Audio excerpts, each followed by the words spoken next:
Uh, hey Danny. I haven't done one of these in a while, but so I've been listening. I haven't been listening as intently recently, but I've been still listening. So we're on the fourth Crusade now, the infamous one, and it really sucks actually.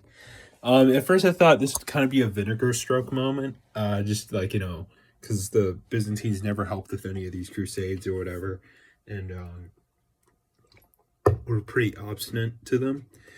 But honestly, it's like even worse than that because the initial impetus was that the past ones had all been driven by greed basically, and too much of that coming out from like the princes and the kings and whatnot, which is kind of correct, but at the same time not exactly correct. But I liked where they were thinking. So they're like the church was going to get really involved with this one.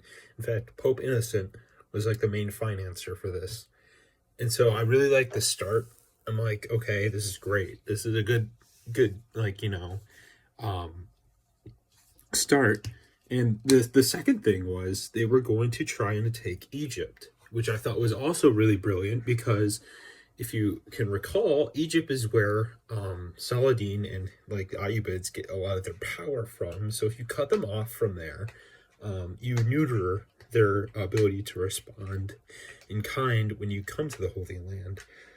So I thought that was a great idea. And third, they were going to do a naval um, trip. This was not going to be an overland trip like all the other disastrous parts of the Crusades were. They were not going to go into Anatolia and just walk across. They were going to take a ship straight to Cyprus and then go to Egypt. Of course, but then this is where the bad things start to begin. Is Venice is involved, and of course they are the biggest scumbags I have ever heard of. I was actually astounded by just how evil they were.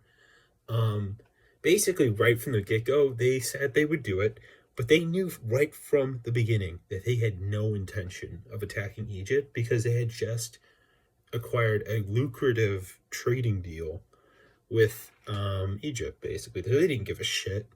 And they were just thinking of ways to trick the Crusaders into coming. And so at the very beginning, the Crusaders didn't exactly have enough money to pay for all the ships. So as a payment, they decided, well, if you help us attack or put down the city of Zara, which is a city in Croatia, we'll do it still. That'll be payment of the loan. And of course, like this is a Christian city, so they're like, no. Most of them are like, no. But like when they explain to the higher ups, they're like, well, whatever, we'll go with it for now. And so they sack the city, and it's pretty bad. And Pope Innocent is outraged, but he's not so he threatens to excommunicate them, but it's not he doesn't like after they do it.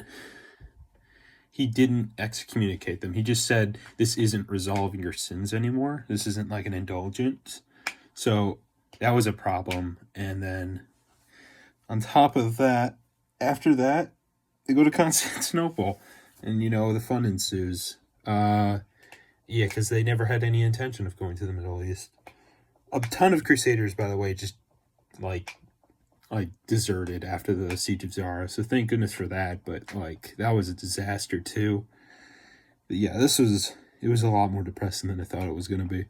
But I'm excited to hear about the Albigensian Crusade and the genocide against Cathars. So that'll be fun.